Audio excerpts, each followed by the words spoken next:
امام جعفر صادق رحمتاللہ تعالی نے فرمایا کہ جو کوئی بندہ شعبان میں روزانہ 700 مرتبہ درود پاک پڑھے گا، اللہ کریم اس پر کچھ فرشتے مقرر فرما دے گا جو اس درود کو رسول اللہ صلی اللہ علیہ وسلم کی بارگاہ میں پہنچائیں گے۔ پھر اللہ پاک ان فرشتوں کو حکم دے گا کہ اس درود پڑھنے والے کے لیے قیامت تک دعائیں مغفرت کرتے رہو۔ تو شعبان یہ درود پڑھنے کا مہینہ ہے، اس لیے کہ ان اللہ و ملائکتہ یصلون علی النبی آیت درود ہے، یہ شعبان کے مہینے ہی میں نازل ہوئی تھی۔ دوسری وجہ علماء نے یہ ارشاد فرمائی ہے، چونکہ نبی پاک صلی اللہ علیہ وسلم نے ارشاد فرمایا شعبان شہری، شعبان میرا مہینہ ہے، تو اس لیے بھی علماء نے فرمایا کہ جب حضور نے خود اس مہینے کو اپنا مہینہ قرار دیا ہے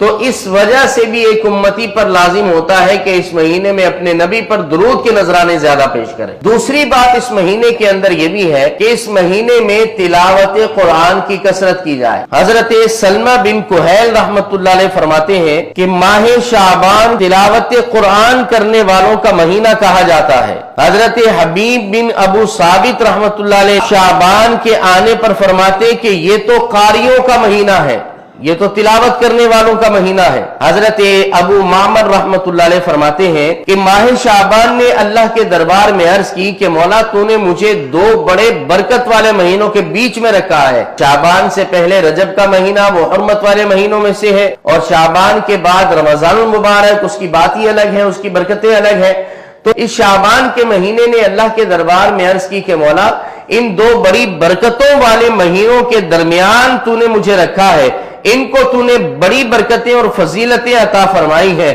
مولا تو نے میری کیا فضیلت رکھی ہے؟ اللہ پاک نے ارشاد فرمایا کہ میں نے تجھ میں تلاوت قرآن کو رکھ دیا ہے،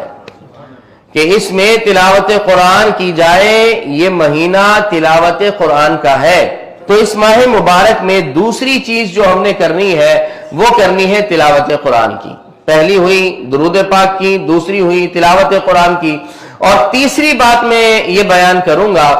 کہ نبی پاک صلی اللہ علیہ وسلم کا معمول تھا کہ حضور علیہ السلام شعبان کے مہینے میں کثرت سے روزے رکھا کرتے تھے۔ حضرت عائشہ صدیقہ رضی اللہ تعالی عنہ بیان کرتی ہیں کہ حضور علیہ السلام اس مہینے میں اتنے زیادہ روزے رکھتے کہ اس سے زیادہ کسی اور مہینے میں کثرت سے نفلی روزے نہ رکھتے تھے۔